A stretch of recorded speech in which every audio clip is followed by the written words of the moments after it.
My goodness, birth number 3. I'm in the same outfit because it's the same day.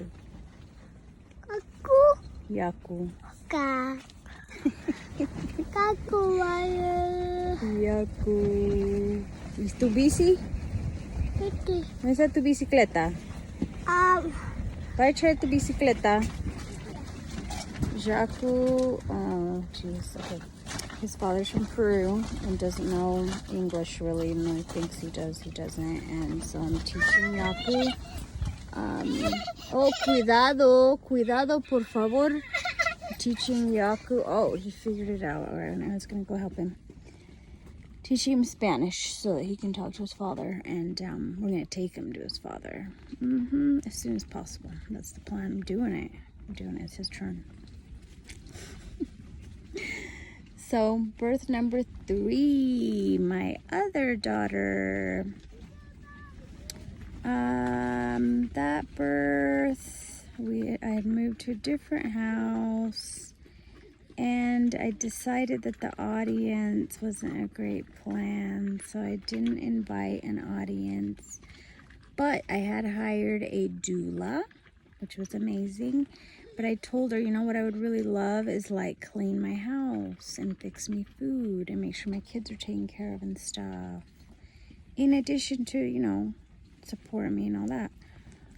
So she came and she was great. I worked at a herb store at the time, Dave's Health and Nutrition, and a lovely friend named Raquel recommended her sister to me as my doula, and she charged me like $250 or something because she was still in training, which is great because I didn't have a lot of money.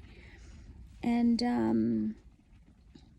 then the midwife came with 1 or 2 of her students. I would always agree to the students. It's like, why am I agreeing to this? Like, stop torturing yourself. But I just thought, like I do now, that I'm the savior of the world and I want to be facilitating and people learning about all this crap. So, you know, you're welcome to everyone that has benefited from my charity, I guess. So,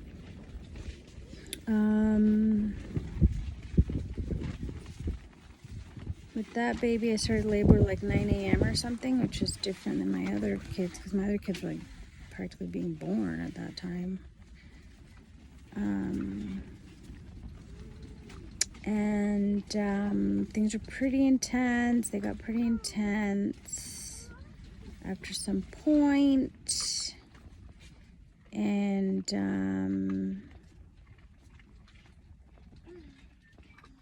there was the trough water birthing tub thing, and I was enjoying that, but then I was in there and I decided I needed to go pee. For some reason with that birth, instead of feeling like I have to go poop every time I have a contraction, I feel like I need to go pee. It was probably because my kidneys were starting to fail me because of my vegan diet. Watch my video on my vegan experience for details on that. And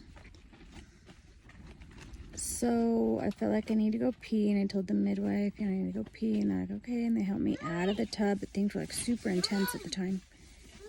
And so then I'm in there peeing, and I did pee a little, Bueno, okay, perfecto. No quiero. Oh, mire, ¿qué es? Va a echarlo. Va a echar tu bicicleta. Trick him and leave me alone. A lot of kids. You gotta get some mad skills after a while. I get tired of shit. So,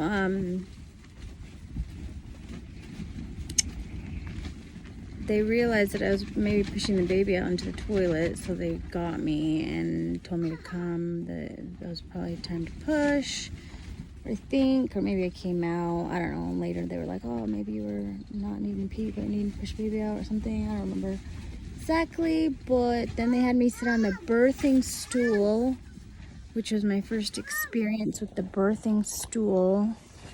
And was pretty uncomfortable, to be honest. But by the time they had me sit on the thing,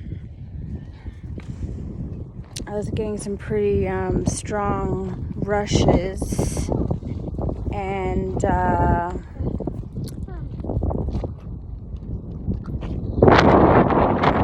just had the birth reflex, the ejection reflex thing did happen with her, and she just was coming out of me. I had to leave across the room to catch the baby. So I think it was like 2 pushes and she was out. And of course, since I had decided not to invite anyone to my birth, my sisters were all pissed off. Bullshit drama, like, you're not entitled to watch me wish my baby on a vagina freak show, weirdos. But you know whatever. Ah, man. But yeah, the audience with the midwives and stuff, that was stupid. But my baby was out, and I was super happy to just have her out, and the birth was so smooth and great that I was like, oh my god, like, I just birthed that baby, and like, I literally, the midwives aren't doing anything for me besides just causing me pain, hiring these people to cause me pain. And bang, vamos para allá, vamos a ver el agua. I'm gonna see we're at Baker Hot Springs, and the guy, there was a guy who showed up to clean the pools.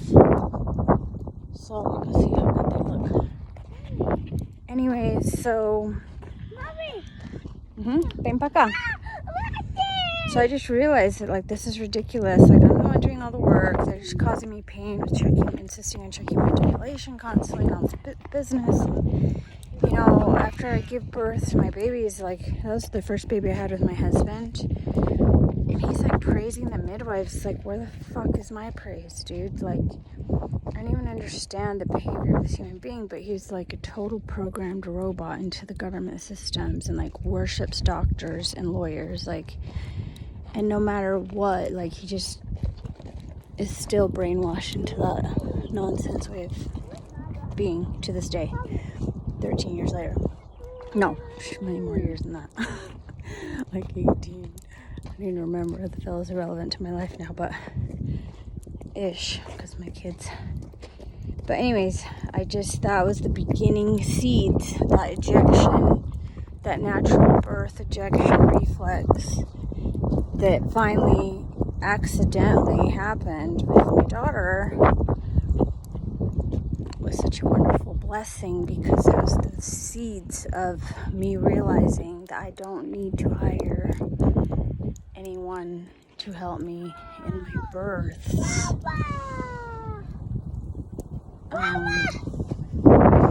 So the doula was great. She did do some things like that helped with my pain for a minute, but like, as those things go with birth, like, when you do something that helps, it relaxes you, so then it brings it on more intensely. So it was probably because of the doula that I was able to finally experience that natural ejection reflex. Oh yeah, the pools look great. I'll show you. It has nothing to do with it. Look at this, like, he cleaned that out. Very nice. They used to be all cloudy and murky and filled with moss green stuff. He did a very good job. So now we're gonna enjoy them. Sweet. Tomorrow. Maybe later. I don't know. I'll decide if I want to get wet again. Should we go this way, Yaku, and check out where the water comes out? So the doula was definitely a blessing, and she did clean and do my dishes, and like, everything was wonderful. It's not typically their job, but I asked her and she did, and it was great. I was appreciative of it. So that was the birth of my third child, home birth, my third child. Every time the births got progressively more expensive, so I don't even know what she's charging now, but really the liability that these midwives are and scrutiny that these midwives are held under, they should charge a lot. It's like completely absurd that they're held to such high standards and accountability when the medical system doctors are not. Wait, Yaku, hot. I guess that's not the way to get to this unless I want to put my mud boots on, which I do have. So I could do that, but we'll go around. So that was that birth, and so I'll do another video on my fourth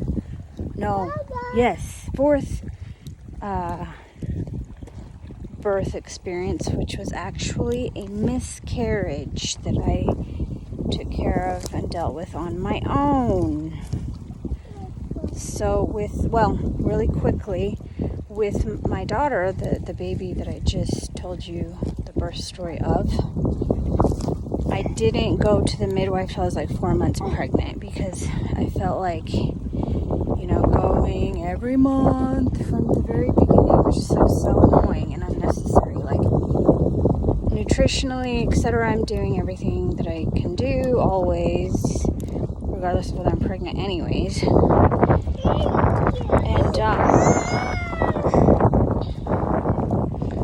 the midwives or doctors are not growing our babies. I mean, if you're an idiot that eats Cheetos and soda, well, I'm fucked anyway, so whatever, but I'm not one of those people. And so I didn't go to her until I was like 4 months pregnant or something. And she actually did something that pissed me off. She was using the Doppler to hear the baby's heartbeat, which the sonogrammy ultrasound kind, which I guess I should have declined her using that anyways, because they're not supposed to be the greatest for the baby. But I wasn't like so worried about that because, I don't know, just thought it was fine. Apparently it's not the greatest, but I just decided it was okay. So I hold on, Yaku. I guess I was just kind of a brat and selfish, and I wanted to get the ultrasounds anyways, and so I figured her using the Doppler on the baby's heartbeat would be a good deal. Anyways, so vamos allá. Vamos acá. So she couldn't pick up the baby's heartbeat, and she was just like, oh, well, the baby's dead, and you'll have to go get that confirmed with the midwife, or with, I don't know what I'm saying. She told me to go into the hospital and get the pregnancy failure whatever confirmed, and that they would just do a D&C and scrape out the baby. And I was like, what the F? Like, it just really bothered me how super insensitive she was and not loving and caring like how she had been with my son when I birthed him. She was so sweet, like, tell me, oh, you're a good girl and all this. Like, it just made me feel so good that she was so nice to me. And then she was just being so sweet and considerate, and now she was just like, whatever. And I'm just like, what the F? This isn't like an accidental pregnancy. Like, I wanted this baby, and you're being a freaking jerk, and I don't appreciate it. She annoyed me. Like, I was annoyed. And so I went with her as a midwife, even though I didn't want to, just because it was what was familiar, and she has a lot of experience. And so I just thought that was my best choice, whatever. Another funny thing about, before I go on to another tangent, I went to fetal photos, not to the medical system hospital thingy. And that's like a normal place where you can get ultrasounds. And they picked up on my alive baby, they told me that she was like hiding, trying to get away from the ultrasound. And even though I'm okay with getting a little bit of ultrasound action, but there's water here, Yaku. You're gonna get wet. Never mind. Let's go get my boots on. I'll see you later after I get my other boots on. Yeah, we're gonna walk here. Right here. So, yeah, let's mark the trail here because this seems to be the actual trail. I don't know. It's confusing. Let's get out of here. I'm just not worried about that. The baby was fine, but the baby was hiding and trying to get away from the ultrasound, is what I think. And so they signed a thing confirming to my midwife that there wasn't a baby. And so that was another detail of that birth. Another just has nothing to do with this particular birth detail is that my sister, whom was a nurse, she's no longer alive.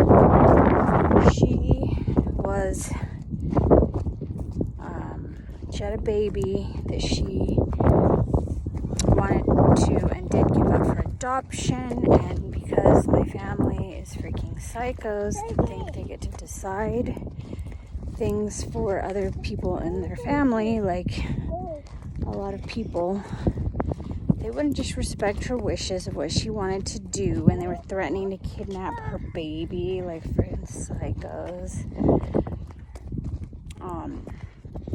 So she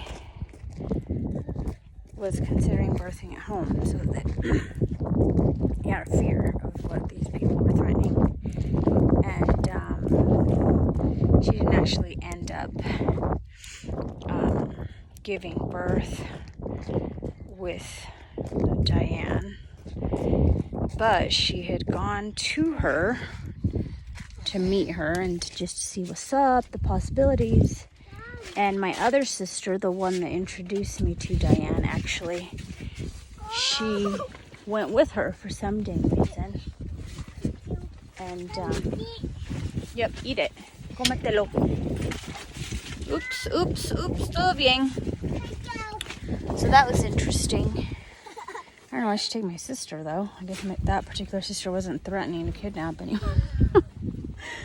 But she shouldn't have trusted anyone. I wouldn't have. So, my sister ended up having her baby in the hospital under an alias, and did give her baby up for adoption. So, that's irrelevant and TMI on my personal life, but it's just what's true. So, it was fine. My family wouldn't have kidnapped jack shit. They were a whole hell of a lot of drama and shit talking, but they wouldn't have done it. So, they're kind of nightmarish people, but you know, they're the people I was born through, and because of their crazy nightmarishness, I'm more badassy, so it's fine. It all served its purpose, and I do love them despite it, even though I keep them kind of away from me completely. There's Yaku. Anyways, that's the end of that birth story. That one ended up long. Sorry. Peace out. Mwah.